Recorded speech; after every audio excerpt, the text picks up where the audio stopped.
అమ్మ నమస్తే. నమస్తే అమ్మా. అమ్మ, జీవితంలో ఏం చేసినా కష్టాలు సమస్యలే వస్తున్నాయి. భగవంతుని సహాయం తీసుకోవాలి. ఎలా తీసుకోవాలి? దాన్ని మనం ఏ విధంగా ఆకలింపు చేసుకోవాలమ్మా? ఎందుకంటే భగవంతుడు ఉన్నాడు అంటే అదొక ధైర్యం, ఒక అడుగు ముందుకు వేయగలుగుతాం కదా. దీనికి సంబంధించి అంటే ఎలాంటి స్మరణ చేయాలమ్మా? అమ్మ, జీవితంలో కష్టాలు అపజయాలు ఏది అనుకున్నది జరగకపోవడం జరుగుతోందని కదా. అవును అవును. అప్పుడు భగవంతుడి సహాయం తీసుకోవాలి అని. భగవంతుడు ఎప్పుడూ కూడా ఎలా సహాయం చేస్తాడు అంటే ప్రయత్నం చేస్తున్నటువంటి వారికి సహకరిస్తాడు తప్ప చేతులు ముడుచు కూర్చున్న వాడికి సహకరించడు. దీనికి పాయింట్ అసలు చక్కగా మనకి మామూలు మాటల్లో చెప్పుకోవాలంటే గాలి వీచే చోట దీపం వెలిగించి దేవుడా నువ్వే కాపాడు అంటే ఆయన ఎలా కాపాడతాడమ్మా? కాదు కదా. కాదు కదా. నువ్వు చెయ్యి అడ్డం పెట్టో, కనీసం చెయ్యి ఏదన్నా దానికి గాజు బుగ్గ ఏదన్నా అడ్డం పెట్టో, అయ్యాక మరీ ఎక్కువగా వచ్చి ఆరిపోకుండా చూడమని చెప్పాలి. లేదా కనీసం చెయ్యన్నా అడ్డం పెట్టాలి. ఏది పెట్టకుండా దేవుడి మహాత్యం నేను ఇక్కడ దీపం వెలిగించాను అంటే ఎట్లా కుదురుతుంది? పైగా దేవుడికి ఏం పని లేదా? మనం ఛాలెంజ్ చేసినప్పుడల్లా నేనున్నానని నిరూపించుకోవడానికి ఆయనకి ఏం అవసరం? అందుకే ఛాలెంజ్ చేయట్లేదమ్మా. ప్రార్థన చేసేటప్పుడు నువ్వేమీ చేయకుండా నేను ఎందుకు చెయ్యాలి? నేను ఇప్పుడు దేవుడు ఏమన్నా మన సర్వెంటా అడగంగానే చేయడానికి? నీ తరఫు నుంచి కొంచెం ఉండాలి కదా. ఎప్పుడు ఇంతేనా? ఇట్లా కూడా ఉండాలిగా. కొంచెం నువ్వు ఏదో ఒకటి ఇక్కడ మనకి చెప్తాడు, రామాయణంలోనే ఉంది ఇది. పురుష ప్రయత్నం ఉన్నప్పుడే దైవ సహాయం ఉంటుంది. మన ప్రయత్నం, పురుష ప్రయత్నం అంటే మానవుడు కొంచెం ప్రయత్నం చేయాలి. ఒక్క అడుగు నువ్వు వేస్తే 9 అడుగులు భగవంతుడు నీ వైపేస్తాడట. నువ్వు ఒక్క వంతన్నా నువ్వు కొంత నీ ప్రయత్నం చేస్తే మిగిలిన 9 వంతులు నాకింతే ఉంది, నాకున్నంతా చేశా, ఇంతకు మించి నా దగ్గర లేదు అనేదాకా నువ్వు చేస్తే ఆ తర్వాత భగవంతుడు చేస్తాడు. నా ఒళ్ళు అలవకుండా, నేను కొద్దిగా కదలకుండా, నా కంఫర్ట్ జోన్లోంచి నేను బయటికి రాకుండా ఒక్క 10 నిమిషాలు ముందు నిద్ర లేచి స్నానం చేసి దేవుడికి దండం పెట్టుకో, ఆ సమయంలో బాగుంటుంది అంటే నేను ఆ టైంకి లేవలేనండి, నేను 7 అయితే కానీ పక్క మించి లేవలేను, అప్పుడు దండం పెట్టుకుంటాను అనేటటువంటి నీ కంఫర్ట్ జోన్లోంచి నువ్వు బయటికి రాకుండా ఉంటే భగవంతుడు నీకెందుకు సహాయం చెయ్యాలి? మొదటి ప్రశ్న. నువ్వు 10 నిమిషాలు ముందు లే, నీ వంతుగా ఒక్కరోజు కనీసం. ఆహా, నేను అస్సలు కదలను, I will not stir, but I want everything. ఇది ఇక్కడ వస్తుంది.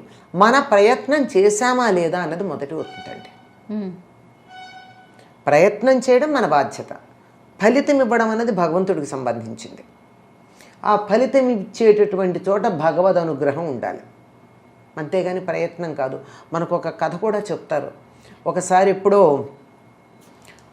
పంటలు పండట్లేదు, వానలు లేవు అని అనుకుంటే వానలు పడే సమయానికి పొలం దున్నుకున్న వాడికి పంట పండింది.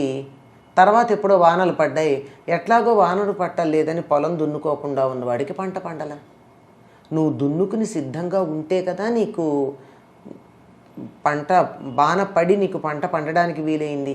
కనీసం నువ్వు చెయ్యి ఇట్లా అన్నా పెట్టాలిగా అనుగ్రహం గ్రహించటానికి. ఇది కూడా పెట్టని, నేను ఇలా చేతులు ముడుచు కూర్చుంటాను, నాకు అన్నీ చెయ్యాలి, నేను ఏదో ఒక ప్రార్థన చేసేస్తాను, నాకు ఆయన నుంచి అనుగ్రహం కావాలి అంటే ఇది బద్ధకం కింద లెక్క. నీ ప్రయత్నం చేసి ఆ ప్రయత్నం ఫలవంతం కావాలి, దానికి ఎటువంటి అడ్డంకులు లేకుండా నా ప్రయత్నాన్ని నువ్వు సహకరించు అని అడిగితే బాగుంటుంది. కానీ నేనేం చేయకుండా భగవంతుడిని నాకు సహాయం చేయాలంటే ఏం బాగుంటుంది? అలా అడగాలి. ప్రయత్నం చేస్తున్నారు, ఆయన భగవంతుని యొక్క అనుగ్రహం పొందాలి, ప్రయత్నం జరుగుతోంది, ప్రయత్నం జరుగుతుంటే అనుగ్రహం పొందాలి అనుకుంటే కనుక అప్పుడు ఏదన్నా ఉందమ్మా? ఏమన్నా అప్పుడు ఏమీ లేదండి. ప్రయత్నం చేయడం త్రికరణ శుద్ధిగా, ఇదిగో నాకు నా శక్తి వంచన లేకుండా, ఒక పదం వాడతాం మనం, నా శక్తి వంచన అనే పదం చాలా రెగ్యులర్గా వాడతాం. నా శక్తి వంచన అంటే నేను మోసం చేసుకుంటా, కొన్నిసార్లు నన్ను నేనే మోసం చేసుకుంటా. చేయగలి కూడా పోన్లేదు, వాళ్ళకి చేయకపోతే ఏం లేదు, ఇవాళ దేవుడు చూశాడా ఇవాళకి, ఇలాంటి ఆలోచనలు పర్వాలేదులే వాళ్ళ అట్లా అనుకోకుండా నన్ను నేను కూడా మోసం చేసుకోకుండా, ఇతరుల సంగతి వదిలేయండి, అమ్మా నన్ను నేను మోసం చేసుకోకుండా నా శక్తిని అంతా గనక పెట్టినట్టయితే భగవంతుడు తప్పనిసరిగా సహాయం చేస్తాడు. అందులో ఎటువంటి సందేహం లేదు. మనం ఎక్కడో లోటు చేస్తున్నాం, ఎక్కడ లోటు చేస్తున్నామో ఒకసారి సెట్ చేసుకోవాలి. మనం సరిగ్గా అడగట్లేదా? అడిగే పద్ధతి సరిగ్గా లేదా? మనం అడిగేది అన్యాయమా, అధర్మమా? అది కూడా ఉందిగా.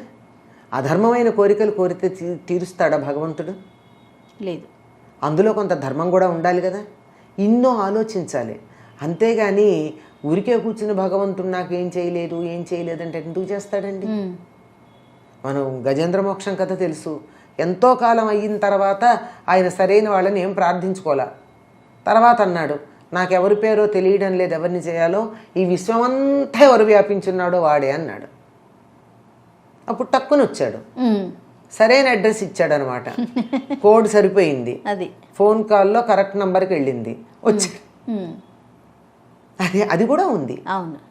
ఏదో దేనికి ఏది లేకుండా కొంచెం ఆలోచించుకోవాలి, విమర్శించుకోవాలి. మనం చేసే సరైనది అవునా కాదా, సరైన పద్ధతి అవునా కాదా, ఒకటనుకుని ఒకటి చేస్తున్నామా? ఇవన్నీ కరెక్ట్ అయినప్పుడు మనం ఏ మార్గంలో ఆయన్ని ప్రార్థించినా సరిపోతుందమ్మా. అంతేనమ్మా? ఇవి సరిగ్గా ఉంటే చాలు. ఇవన్నీ చేసుకుంటే నేను క్లీన్గా ఉండాలి, నా ఇంటెన్షన్ న్యాయమైందై ఉండాలి, ధర్మబద్ధంగా ఉండాలి నా కోరిక. అంతేగాని ఇప్పుడు ఉదాహరణకి నాకు ఎవరి మీదో కోపం ఉండి వాడు చచ్చిపోవాలని నేను దేవుణ్ణి కూర్చుని ఇక్కడ ప్రార్థిస్తే, పోనీ చచ్చిపోవడం కూడా అక్కర్లా, వాడికి నష్టం రావాలి, వాడికి హాని కలగాలి అని ప్రార్థిస్తే దేవుడు నా మాట వినలేదు అంటే ఎట్లా కుదురుతుందమ్మా? వినడు. ధర్మం కాదు కదా, ఆయన వినడు. వింటే దేవుడు కాడు. అవును అవును. అందువల్ల అసలు దైవం అనే దానికి ఓ మంచి నిర్వచనం ఇస్తాడు భాగవతంలో. కృష్ణుడు 7 ఏళ్ల కృష్ణుడు ఈ గోవర్ధన ఉద్ధరణానికి ముందు కర్మమే జీవులకు దైవం బధిప అంటాడు. దేవుడు అంటే ఎవరిటంటే కర్మము. కర్మం అంటే ఆ కర్మ కాదు, కర్మము పని. వర్క్ ఈజ్ వర్షిప్, అంతే. వర్క్ ఈజ్ వర్షిప్ కాదు, వర్క్ ఈజ్ గాడ్ అన్నాడు. కర్మమే, మీరేం పని చేస్తే దానికి ఫలితం ఉంటుంది. మంచికి మంచి, చెడుకు చెడు, అంతే. అంతేగాని నిజమే కొంతమంది చేస్తూ ఉంటారు, దైవానుగ్రహం లేదంటారు, చాలా కష్టపడతారు, ఫలితాలు ఉండవు. అయ్యో మేము ఇంత చేసినా మాకు ఫలితం రావట్లేదు, మేము ఇంత చేసినా మాకు ప్రయోజనం లేదంటూ ఉంటారు. మీరు చేసిందంతా చేసి సున్నా పెట్టి హెచ్చవేస్తున్నారు, ఎక్కడో ఏదో పొరపాటు చేసి. కొంచెం జాగ్రత్త చేసుకోండి.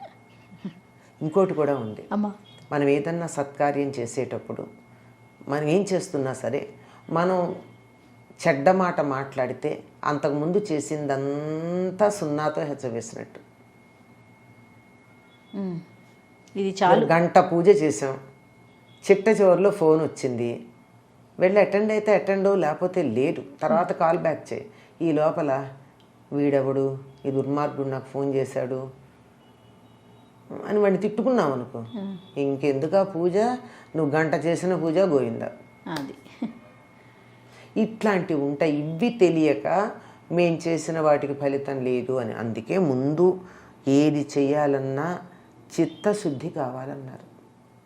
నీ మనసును క్లీన్ చేసుకో.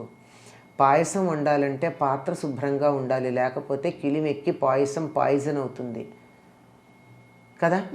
కనుక నువ్వు చేసేది నీకు ఫలితం రావాలంటే be clean, mentally, physically, environmentally. తర్వాత ఆయనే అనుగ్రహిస్తాడు. నమస్తే.